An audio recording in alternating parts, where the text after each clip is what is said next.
Este es un iceberg formado por las cosas más perturbadoras que han ocurrido en los Estados Unidos. Comenzaremos con algunas de las historias más conocidas y poco a poco profundizaremos en algunas de las historias más horribles que jamás hayas escuchado. Empecemos por la punta del iceberg.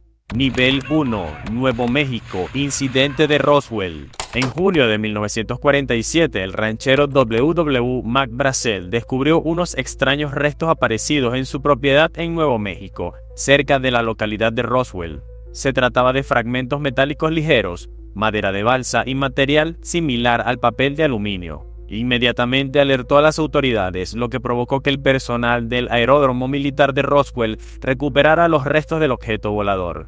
El 8 de julio, la Fuerza Aérea anunció la recuperación de un disco volador, lo que desató especulaciones mundiales sobre su significado. Sin embargo, en tan solo 24 horas, esos mismos funcionarios cambiaron de versión, afirmando que no era más que un globo meteorológico estrellado. Esa historia se mantuvo durante décadas. Años después, surgieron testigos con relatos contradictorios. El mayor retirado, Jesse Marcel, quien supervisó la recuperación inicial, insistió en la década de 1970 en que los restos no eran de este mundo y que los militares habían escenificado fotos con materiales de globos para ocultar la verdad. Otros testigos descubrieron un lugar de impacto más grande con cuerpos alienígenas, pequeños humanoides sin pelo que supuestamente fueron transportados al Área 51.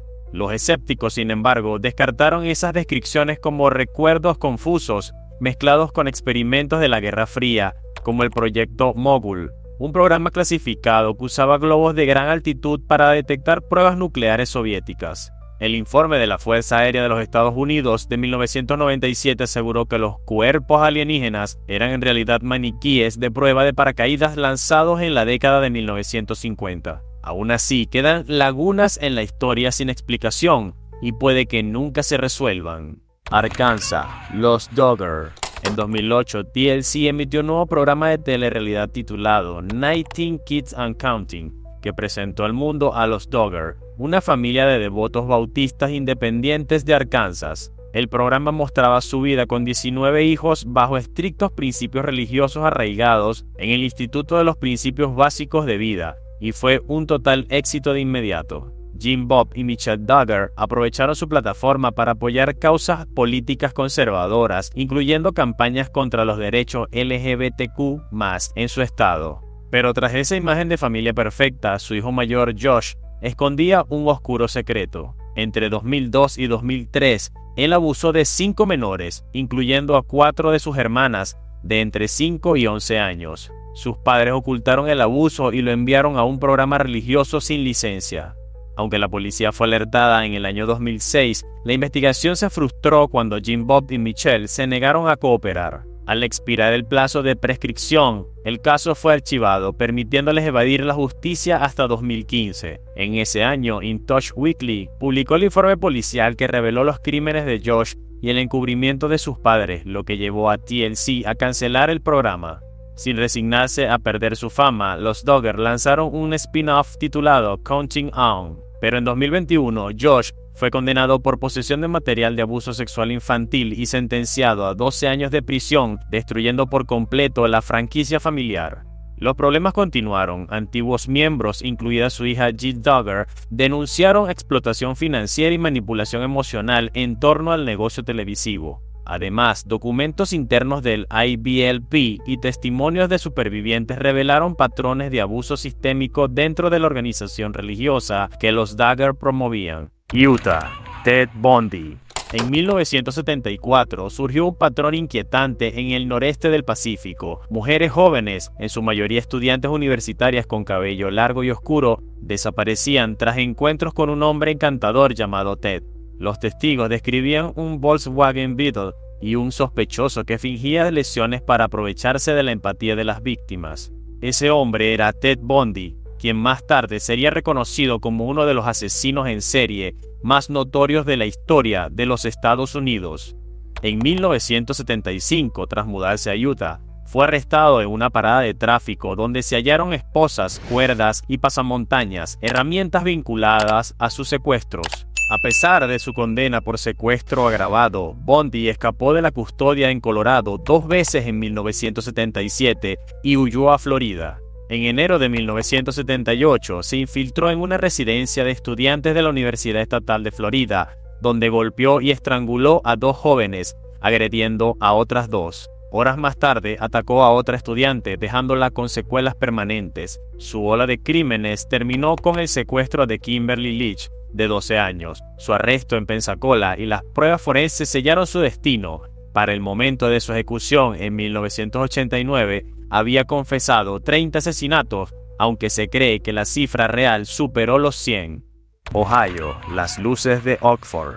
Hace mucho tiempo en Oxford, Ohio, la hija de un granjero tenía un novio, pero su padre no aprobaba la relación. Le prohibió verlo, aunque ella no pudo resistirse. La pareja ideó una señal, 3 destellos de luz para coordinar sus encuentros nocturnos. Sin embargo, el padre descubrió el plan e irrumpió durante una de sus citas. En su intento de huir, el joven aceleró su motocicleta y chocó contra una cerca de alambre de púas que lo decapitó.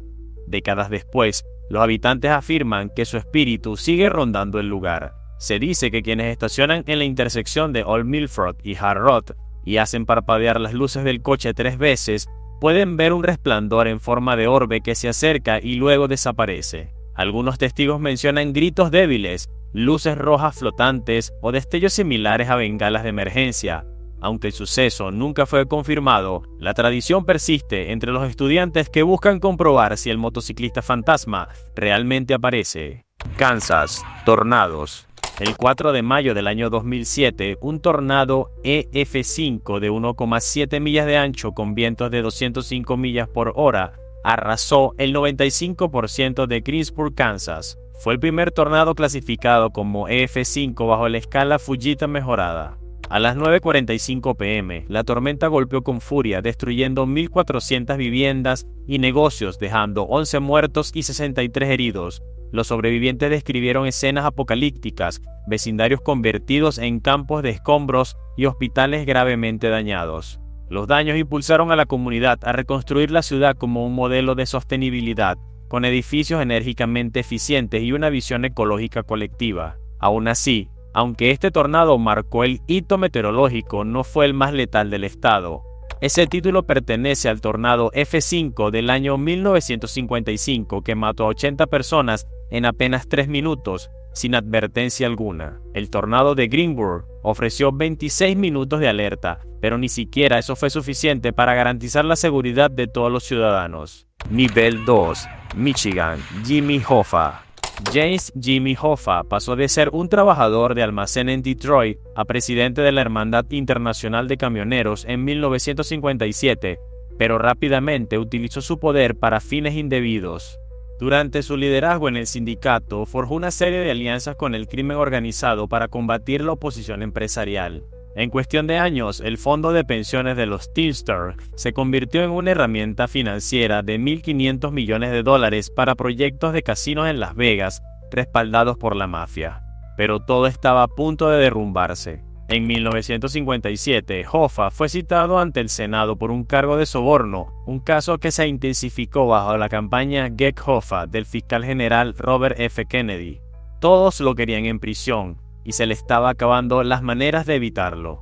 Finalmente, en 1964, fue declarado culpable de manipulación de jurado y fraude de fondos de pensiones, cumpliendo 5 años de prisión antes de que el presidente Nixon conmutara su sentencia en 1971 y luego desapareció. El 30 de julio de 1975, Hoffa desapareció del estacionamiento de un restaurante en Bloomfield Township, Michigan. Estaba allí para reunirse con Anthony Giacalone, figura de la mafia de Detroit, y Anthony Provenzano, jefe del crimen organizado de Nueva Jersey.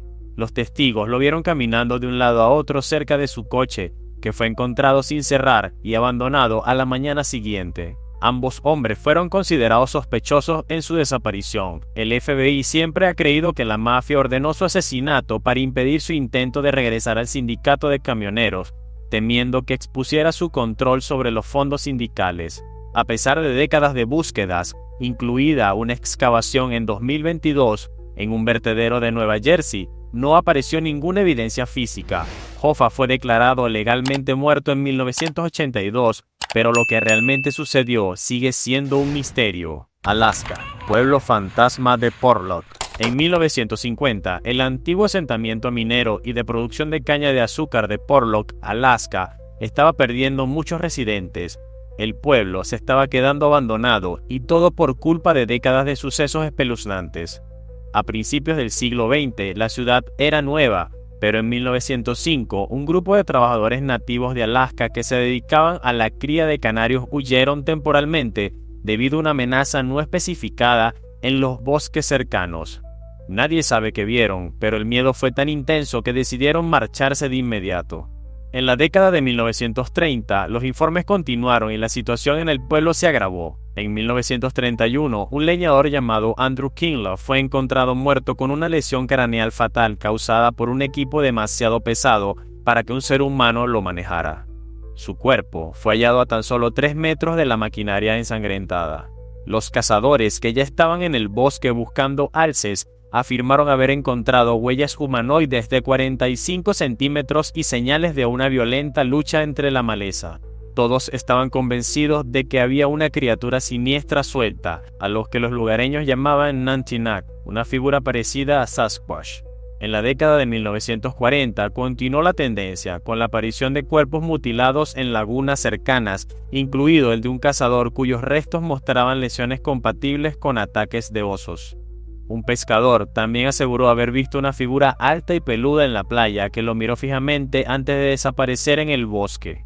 Para 1950, los constantes asesinatos y desapariciones habían hecho mella en la población.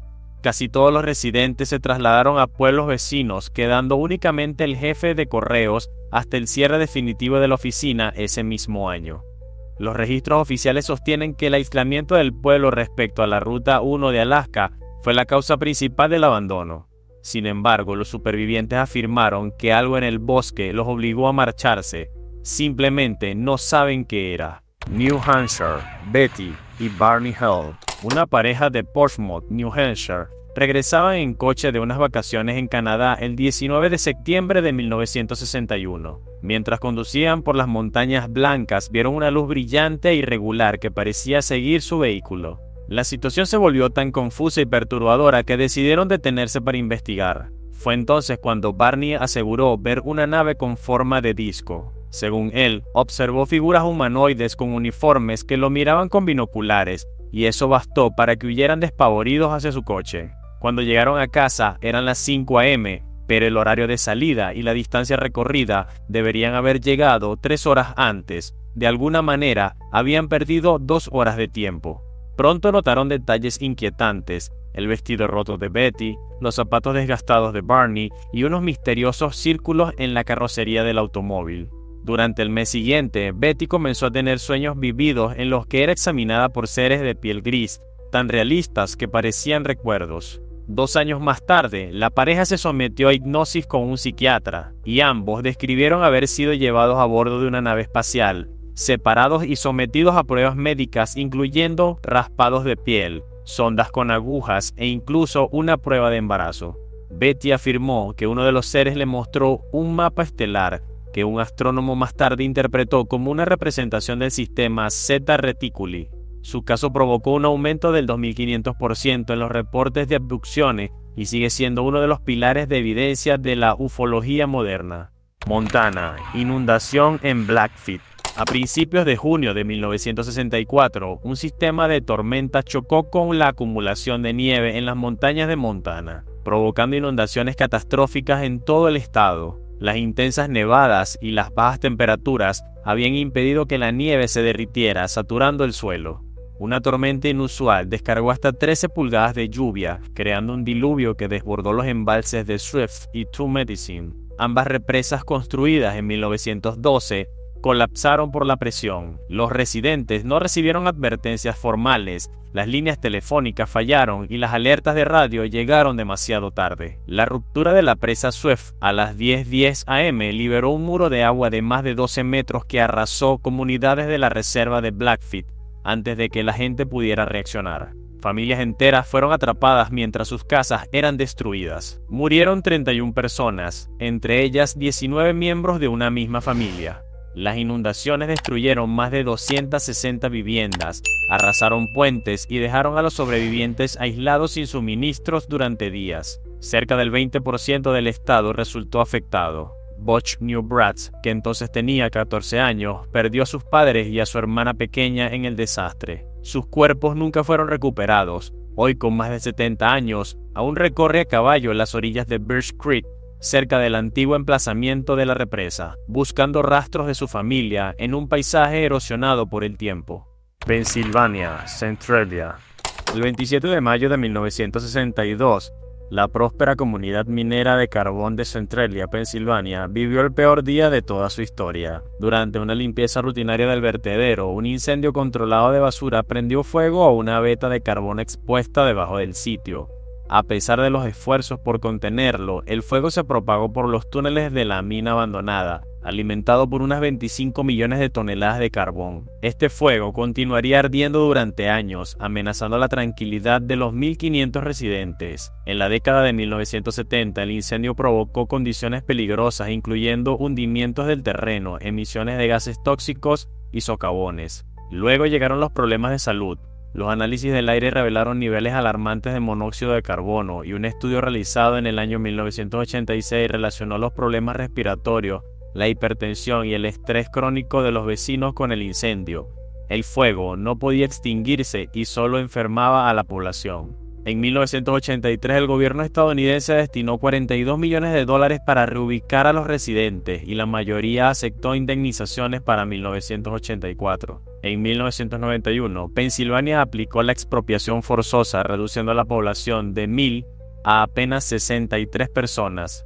Para 2020 solo quedaban 5 habitantes en un pueblo prácticamente inaccesible. Hoy, calles cubiertas de maleza y asfalto agrietado marcan el paisaje del pueblo abandonado, donde respiraderos de vapor y árboles secos bordean las ruinas de antiguas casas. Los expertos estiman que el incendio podría arder durante otros 250 años, lo que hace improbable que Centralia vuelva a tener residentes. Connecticut, primera ejecución por brujería. El 26 de mayo de 1647, Elsa John de Windsor, Connecticut, se convirtió en la primera persona registrada ejecutada por brujería en las colonias americanas. En aquel entonces, el brote mortal de gripe devastó la región, causando la muerte de numerosos niños, incluso los que vivían cerca de su casa. Su condición de mujer sin hijos varones, pues solo tenía una hija mujer, y sus posibles derechos de herencia sobre los bienes de su marido la convirtieron en un blanco fácil. La comunidad local la señaló como bruja y la culpó de la epidemia. La ley de Connecticut de 1642 justificaba la pena de muerte por brujería basándose en pasajes bíblicos, aunque no existía evidencia alguna de esto. Así, aquel día de mayo, Elsa fue ahorcada ante sus vecinos, pese a sus súplicas de clemencia. 3 décadas después, su hija Alice Guion Beeman también fue acusada de brujería en Springfield, Massachusetts. Tras la muerte de su esposo, los lugareños afirmaron que continuaba con el supuesto trabajo de su madre. Afortunadamente, Alice evitó la horca solo porque su hijo demandó con éxito a los acusadores por difamación. Siglos más tarde, el Consejo Municipal de Windsor exoneró por unanimidad a Elsa Young y a otras víctimas de los juicios, reconociendo la injusticia de aquellas condenas. Finalmente, fue indultada de todos los cargos que se le habían imputado. Hawái, volcanes. En noviembre de 1970, el Kilauea de Hawái, uno de los volcanes más activos del planeta, desató una violenta erupción explosiva que generó oleadas piroclásticas con mezclas ardientes de gases y restos volcánicos que avanzaban a gran velocidad. Este desastre mató entre 400 y 800 personas, en su mayoría guerreros hawaianos y sus familias que se encontraban cerca de la cumbre. En 1919 se descubrieron sus huellas, preservadas en la ceniza volcánica. Aún hoy, esta sigue siendo la mayor tragedia volcánica en la historia de los Estados Unidos, pero esta explosión del Kilauea no fue un caso aislado. Durante los siglos XIX y XX, otras de sus erupciones dieron lugar a ríos de lava que siguieron cobrando vidas. En 1924, una roca expulsada por la explosión, de unas 14 toneladas, mató a una persona. En 1990, la lava destruyó 100 viviendas, una iglesia y una playa histórica de arena negra. Y en 2018, otra erupción arrasó 716 casas, el lago de agua dulce más grande de Hawái y varias comunidades costeras. El volcán nunca ha permanecido inactivo y aunque no ha vuelto a mostrar la ferocidad de ese noviembre de 1790, los habitantes locales están convencidos de que es solo cuestión de tiempo antes de que vuelva a hacerlo. California, el asesino del zodiaco. El 20 de diciembre de 1968, los adolescentes Betty Lou Jensen y David Faraday se encontraban en un lugar apartado para las parejas en el norte de California cuando un hombre misterioso se les acercó y los asesinó a tiros dentro de su coche. 7 meses después, Darlene Ferrin fue asesinada y Michael Mayor sobrevivió a una emboscada similar. La policía ya tenía dificultades para entender el caso cuando el asesino llamó para atribuirse los crímenes y se presentó como el asesino del zodiaco. Durante el año siguiente continuó su oleada de violencia y los pocos sobrevivientes solo recordaban un detalle: llevaba una capucha con un símbolo de círculos cruzados. Investigadores y periodistas trabajaron juntos para resolver el misterio, pero el asesino los desafiaba enviando cartas cifradas y mensajes enigmáticos. En sus mensajes afirmaba haber cometido 37 asesinatos, aunque solo 7 víctimas fueron confirmadas de manera oficial. Durante décadas, el FBI y la policía intentaron identificarlo sin éxito. El caso sigue activo hasta el día de hoy y varios de sus códigos permanecen sin descifrar. Carolina del Norte, Barba Negra. El 22 de noviembre de 1718, el teniente británico Robert Maynard de la Marina Real estaba listo para emboscar al pirata Edward Teach, mejor conocido como Barba Negra, en las aguas cercanas a la isla de Ocracoke, en Carolina del Norte. Los barcos de Maynard, el Jane y el Ranger acorralaron al Queen Anne's Revenge al amanecer. Pero Barba Negra no era hombre de rendirse. Tan pronto comprendió la situación, abrió fuego con una andanada que encalló al Ranger en un banco de arena. Maynard, a bordo del Jane, ocultó a la mayoría de sus 35 hombres bajo cubierta, esperando tender una emboscada. Cuando los barcos se acercaron, Barba Negra lanzó granadas y abordó el Jane con 14 de sus piratas. Entonces, los hombres escondidos de Maynard irrumpieron desde la bodega y comenzó un feroz combate cuerpo a cuerpo. Barba Negra recibió 5 disparos y más de 20 heridas de arma blanca en apenas 6 minutos antes de desplomarse muerto. Maynard decapitó su cuerpo y colgó la cabeza del bowpress del Jane como prueba de su victoria. Su cabeza fue exhibida luego en un poste en la entrada del río Hampton por años para disuadir a otros piratas. El cuerpo decapitado fue arrojado al mar y la leyenda dice que dio 7 vueltas alrededor del barco antes de hundirse. Hoy en día aún se encuentran restos del Queen Anne's Revenge en las profundidades, recordando la caída del pirata más temido del Atlántico. Nueva York, la casa del terror de Amityville. El 13 de noviembre de 1974, Ronald DeFeo Jr. disparó y mató a sus padres, 2 hermanos y 2 hermanas en su hogar de Amityville, Nueva York, ubicado en el 112 de Ocean Avenue. Las víctimas fueron encontradas boca abajo en sus camas, cada una alcanzada por disparos de rifle calibre 35 entre las 3 y las 3:30 de la madrugada. Cuando la policía lo interrogó, DeFeo afirmó al principio que un sicario de la mafia había cometido el crimen, pero cambió su versión al día siguiente. Finalmente confesó: "Una vez que empecé, simplemente no pude parar". En 1975 fue declarado culpable de 6 cargos de homicidio y sentenciado a entre 25 años y cadena perpetua. 13 meses después, George y Kathy Lutz compraron la casa por $80,000. Pronto se arrepintieron, comenzaron a experimentar fenómenos inexplicables, se despertaban a las 3:15 am, la misma hora de los asesinatos de DeFeo. Veían una baba verde que resumaba por las paredes, objetos que levitaban y una entidad con forma de cerdo. Su hija aseguraba que ese ser se llamaba Jody. La familia llamó a un sacerdote para que bendijera la casa, pero según se cuenta, el sacerdote escuchó una voz que le ordenaba marcharse de inmediato. Los Lutz solo permanecieron en la vivienda durante 28 días antes de abandonar el lugar. Posteriormente relataron su historia en el libro titulado El horror de Amityville, el cual inspiró numerosas películas y documentales. Aunque nunca se comprobó si lo que vieron fue real o no, la casa sigue atrayendo la atención de quienes buscan lo sobrenatural. Nivel 3, Luisiana, Ronald Dominic.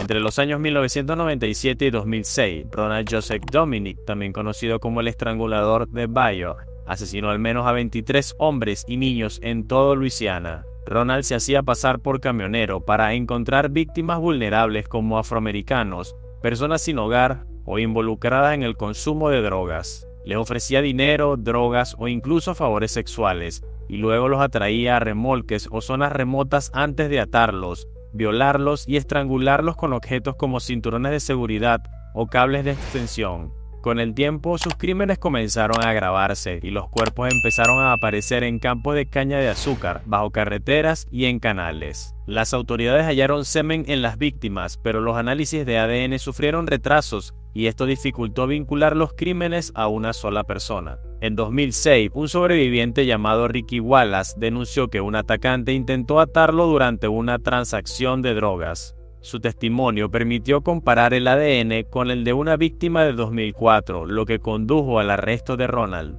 Durante el interrogatorio, él confesó 23 asesinatos, alegando que actuó en defensa propia en todos ellos. Describió con detalle sus métodos de violación y cómo arrojaba los cuerpos en parroquias rurales, sin mostrar el menor remordimiento e incluso alardeando de lo que había hecho. Finalmente, fue condenado a múltiples cadenas perpetuas. Dakota del Norte, Sanatorio de Sandhaven.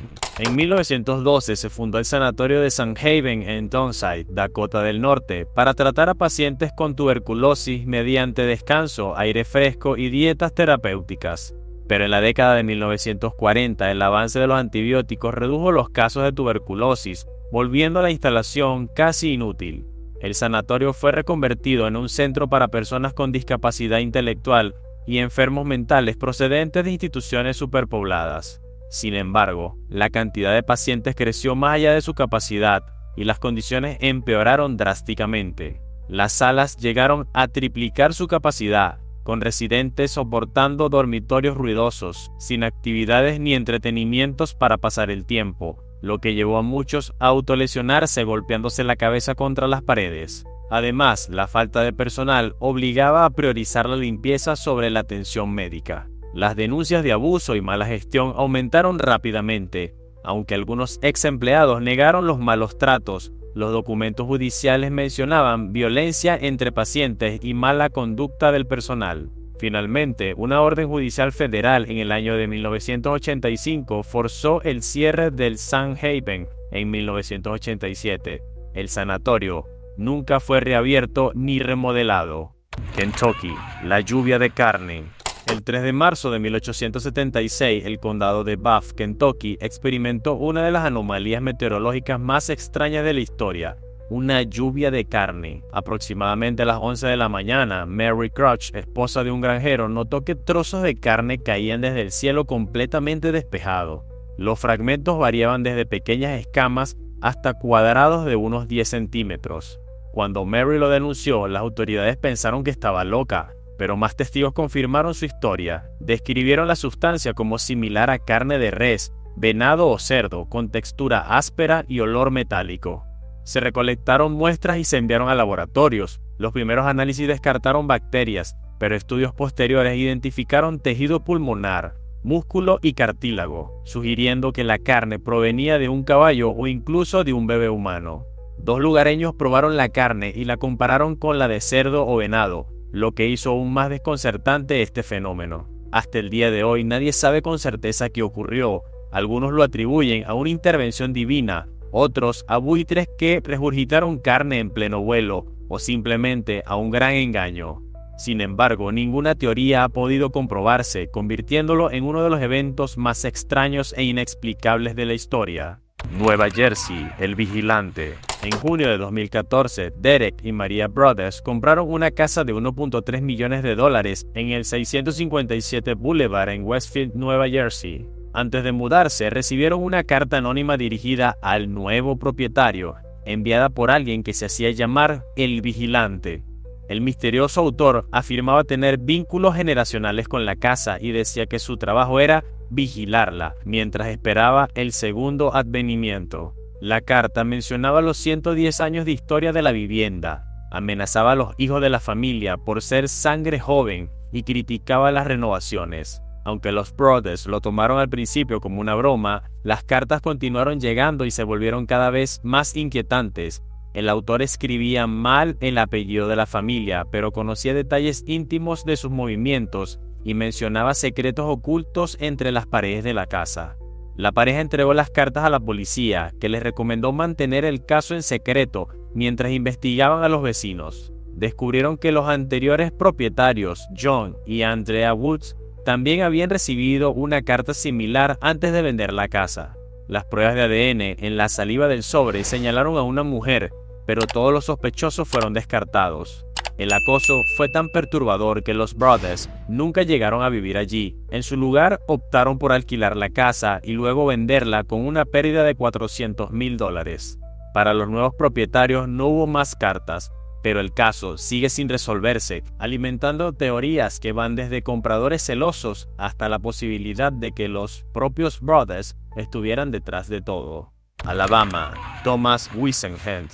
En 1963, Lexi Haynes, de 72 años, se encontraba en Alabama cuando un hombre desconocido le disparó, matándola en el acto. Su asesino fue un completo misterio para las autoridades, que no lograron encontrar a nadie con un motivo creíble para atacarla. Pero, en realidad, el asesino no tenía ningún motivo. Thomas Warren Whisenant era simplemente un psicópata. Al principio, sus asesinatos eran similares a los de Haynes. Mataba mujeres y se marchaba sin dejar rastro. Sin embargo, a medida que su comportamiento como asesino serial se desarrollaba, sus crímenes se volvieron más brutales. Comenzó a mutilar los cuerpos después de asesinarlas y a idear elaborados encubrimientos. Sus ataques continuaron por todo el estado de Alabama hasta el año 1976. En abril de ese año, Whisenant secuestró a Sherry Lynn Payton, una empleada de una tienda de conveniencia de 23 años. La llevó a una choza abandonada en el condado de Mobile, donde la asesinó y luego abandonó la escena. Pero al día siguiente regresó para desfigurar su cadáver, como solía hacer. Sin embargo, su creciente arrogancia lo llevó a cometer errores. Su costumbre de volver al lugar del crimen para mutilar los cuerpos permitió que varios testigos, incluidos agentes de la policía, lo vieran cerca de las escenas de los crímenes. Durante el interrogatorio, Whisenant confesó su crimen anterior, aunque solo fue juzgado por un asesinato.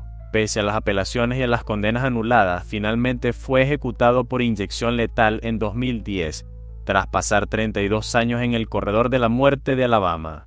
Vermont, el Triángulo de Bennington. El Triángulo de Bennington, ubicado en el suroeste de Vermont, no es una zona ampliamente conocida, pero sí una de las más enigmáticas de este estado. Es famoso por una serie de desapariciones inexplicables ocurridas entre los años 1945 y 1950. En noviembre de 1945, Mitty Rivers, una guía de caza de 74 años que conocía a la perfección el terreno, desapareció cerca de Bickford Hollow mientras acompañaba a un grupo de cazadores. A pesar de una búsqueda exhaustiva por parte de autoridades y vecinos, solo se encontró su pañuelo. Un año más tarde, en 1946, la estudiante de 18 años, Paula Walden, desapareció mientras hacía senderismo por el largo camino. Varios testigos la vieron por última vez con una chaqueta roja cerca de la Ruta 9. Pero ni su cuerpo ni sus pertenencias fueron encontradas jamás, incluso después de ofrecerse una recompensa de $5,000 y de que interviniera el FBI. En ese punto, los residentes comenzaron a inquietarse, sin saber si había un asesino suelto o si algo menos humano estaba detrás de los hechos. 3 años después, el veterano de la Segunda Guerra Mundial, James Tedford, desapareció misteriosamente mientras viajaba en autobús hacia Bennington. Los pasajeros lo vieron sentado en su asiento, pero en algún momento entre las paradas simplemente desapareció. Su equipaje y su billete quedaron intactos. Todos lo vieron subir, nadie lo vio bajar. Durante siglos, las leyendas de los pueblos nativos habían advertido sobre la naturaleza extraña de esa región, mencionando vientos erráticos y sumideros capaces de hacer desaparecer personas sin dejar rastro. Hasta el día de hoy, ninguna explicación lógica ha logrado aclarar todos estos incidentes. Oklahoma, ciudad fantasma tóxica. Pitcher nació en 1913 como un pueblo minero en auge gracias a la extracción del plomo y zinc. Su población creció rápidamente hasta superar los 14,000 habitantes en 1926. En su apogeo, la ciudad llegó a suministrar la mitad de los metales utilizados en las municiones estadounidenses durante la Primera Guerra Mundial, procesando más de 10 millones de libras de mineral cada día. Sin embargo, en la década de los 70, las minas fueron abandonadas, dejando tras de sí 178 millones de toneladas de escombros tóxicos. Estos desechos cargados de plomo y aguas subterráneas ácidas tiñeron de rojo óxido el cercano arroyo Tar Creek. En 1994, las pruebas federales revelaron niveles catastróficos de contaminación. El 35% de los niños de Pitcher presentaban niveles peligrosos de plomo en la sangre, lo que derivó en trastornos del desarrollo y graves problemas de salud. Los vientos esparcían el polvo tóxico proveniente de los montones de chatarra, aumentando la concentración de plomo en el aire hasta 5 veces más que en las ciudades cercanas. Aunque la Agencia de Protección Ambiental ofreció pagar la reubicación de los residentes, cerca de 500 personas se negaron a irse en 2008, pero estaban a punto de enfrentar una tragedia aún mayor. El 10 de mayo de 2008, un tornado EF4 con vientos de 175 millas por hora arrasó la ciudad, destruyendo 160 casas y provocando la muerte de 6 personas. La fuerza del tornado también ocasionó el derrumbe de varios pozos mineros, lo que llevó a evacuaciones de emergencia y aceleró las compras federales de terrenos, ya que la toxicidad del área se hacía cada vez más evidente. En septiembre de 2009, Pitcher perdió oficialmente su estatus municipal. Su torre de agua quedó solitaria entre lotes cubiertos de maleza y montones de escombros inestables. Hoy, nadie vive allí. Es un auténtico pueblo fantasma. Maine, Nottingham Galley.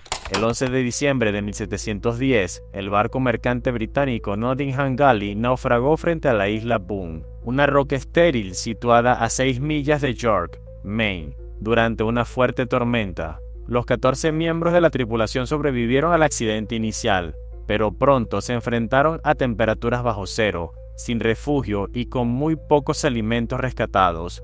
Entre el cargamento solo había algo de queso empapado. Durante 24 días permanecieron atrapados allí, apiñados bajo una pequeña lona mientras el hambre y el frío extremo los consumían. El cocinero murió a los pocos días y el carpintero poco después. Sin fuego para cocinar ni para calentarse, el capitán John Dean, un antiguo carnicero, recurrió a medidas extremas. Descuartizó el cuerpo del carnicero, eliminó todo rastro identificable y distribuyó la carne cruda entre los hombres, sabiendo que era solo cuestión de tiempo antes de que ellos también murieran y fueran devorados. Los marinos desesperados intentaron escapar construyendo balsas improvisadas, pero fracasaron. 2 de ellos se ahogaron y sus cuerpos fueron encontrados en la orilla, lo que alertó a los vecinos sobre lo que estaba ocurriendo en la isla. El 4 de enero de 1711, un equipo de rescate liderado por el pescador John Stoff llegó a la isla Boone y encontró a 7 supervivientes demacrados, descritos como piel y hueso, con miradas vacías y salvajes. En total, 10 hombres lograron sobrevivir. Sin embargo, surgieron sospechas entre los propios tripulantes. Muchos creían que el capitán había hundido el barco intencionalmente para cobrar el seguro y en medio de la desesperación había asesinado y devorado a parte de su tripulación. Nadie sabe con certeza si esas acusaciones eran reales o no. Lo único comprobado es que los restos de Nottingham Galley aún permanecen esparcidos en la desolada isla Boone. Minnesota, asesino de las cartas sonrientes. En 2002, Chris Jenkins, estudiante de la Universidad de Minnesota, desapareció después de asistir a una fiesta de Halloween. 4 meses más tarde, su cuerpo fue hallado en el río Mississippi. Aunque en un principio se consideró un ahogamiento accidental, 2 detectives retirados del Departamento de Policía de Nueva York, Kevin Gannon y Anthony Duarte, no estuvieron de acuerdo. Ambos llevaban investigando casos similares desde 1997 y detectaron inconsistencias importantes. Las manos de Jenkins estaban dobladas de forma antinatural, y cerca de la escena del crimen se encontró un grafiti con una carita sonriente. Para 2008, Gannon y Duarte afirmaron que más de 40 ahogamientos de hombres blancos, atléticos y en edad universitaria ocurridos en 11 estados del Medio Oeste, incluido el de Jenkins, estaban conectados. Señalaron la presencia constante de símbolos de caritas sonrientes cerca de los lugares donde aparecían los cuerpos, lo que sugería la existencia de un grupo coordinado que atacaba a las víctimas tras noches de consumo de alcohol. La teoría ganó gran atención nacional. gracias a sus giras mediáticas en las que mencionaban posibles motivos como rituales de iniciación de pandillas o crímenes por celos. Sin embargo, las autoridades la desestimaron y ni siquiera el FBI halló pruebas que respaldaran la existencia de un asesino serial. Aún así, las familias de víctimas como Jenkins presionaron a las autoridades de Minnesota, logrando que su caso fuera reclasificado como homicidio en 2006. En 2019, el profesor Lee Gilbertson de la Universidad Estatal de St. Cloud reavivó el interés en la teoría, alegando que el uso de drogas y los ahogamientos organizados eran frecuentes en estos casos. Hasta el día de hoy, nadie sabe si el llamado asesino de la carita sonriente existe o si todo es una coincidencia demasiado conveniente. Rhode Island, vampiros. Entre 1883 y 1892, una joven de 18 años llamada Mercy Brown quedó atrapada en medio de un brote de tuberculosis en su comunidad de Rhode Island. Mercy vio morir a su madre, Mary, a su hermana Mary Olive y finalmente también perdió la vida por la misma enfermedad. Meses después de su entierro, su hermano Edwin enfermó, pero en aquella época los lugareños desconocían las causas reales de la tuberculosis. Creían que se trataba de un fenómeno sobrenatural atribuido a vampiros que drenaban la vida de sus familiares. El 17 de marzo de 1892, los aldeanos exigieron exhumar los cuerpos de Brown para encontrar al supuesto vampiro responsable. La madre y la hermana de Mercy mostraban el nivel de descomposición esperado, pero el cuerpo de Mercy, enterrado durante el invierno pocos meses antes, estaba extrañamente conservado, con sangre en el corazón y el cabello aparentemente crecido. Hoy se sabe que esos signos eran efectos naturales del frío y de los cambios en los tejidos provocados por la tuberculosis. Sin embargo, los lugareños estaban convencidos de que Mercy era una no muerta. Extrajeron su corazón y su hígado, los quemaron sobre una roca y dieron las cenizas a Edwin en un tónico medicinal. El hombre murió 2 meses después, pero el ritual siguió practicándose durante años como defensa contra la enfermedad. Mississippi, el caso de Curtis Flowers. El 16 de julio de 1996, un jubilado entró a la tienda de Tarney Furniture en Winona, Mississippi, y descubrió los cadáveres de 4 empleados asesinados a tiros en la sala de exposición. Los investigadores hallaron 5 casquillos de bala calibre .380 y proyectiles que coincidían con un arma robada del automóvil del tío de Curtis Flowers ese mismo día. Curtis, un hombre negro de 26 años que había trabajado en la tienda brevemente 13 días antes, se convirtió en el principal sospechoso. Los investigadores creían que había actuado por venganza tras su supuesto despido, aunque los empleados aseguraron que nunca lo habían despedido. Encontraron residuos de pólvora en sus manos, que Curtis explicó como resultado de manipular fuegos artificiales, y una huella de zapato en una cerilla, pero no existían pruebas de ADN, huellas dactilares ni el arma del crimen. Además, la autenticidad de la huella fue puesta en duda por varios empleados de la empresa. Curtis Flowers fue juzgado 6 veces entre los años 1997 y 2010, todos los juicios dirigidos por el fiscal Doug Evans. 4 condenas con pena de muerte fueron anuladas por la mala conducta del fiscal, incluida la exclusión sistemática de jurados negros. 2 juicios más terminaron sin veredicto. En 2019, la Corte Suprema de Estados Unidos anuló la condena del 6º juicio, citando sesgo racial en la selección del jurado. Finalmente, en septiembre de 2020, el fiscal general de Mississippi desestimó todos los cargos por falta de pruebas, testigos poco fiables y la existencia de sospechosos alternativos no revelados. Curtis Flowers, quien siempre sostuvo su inocencia, fue liberado tras pasar casi 23 años en prisión. Sin embargo, el caso continúa sin resolverse hasta hoy. Hasta aquí el video de hoy. Si te gustó, no olvides dejar tu like, suscríbete al canal y activar la campanita para no perderte futuros videos. ¡Hasta la próxima!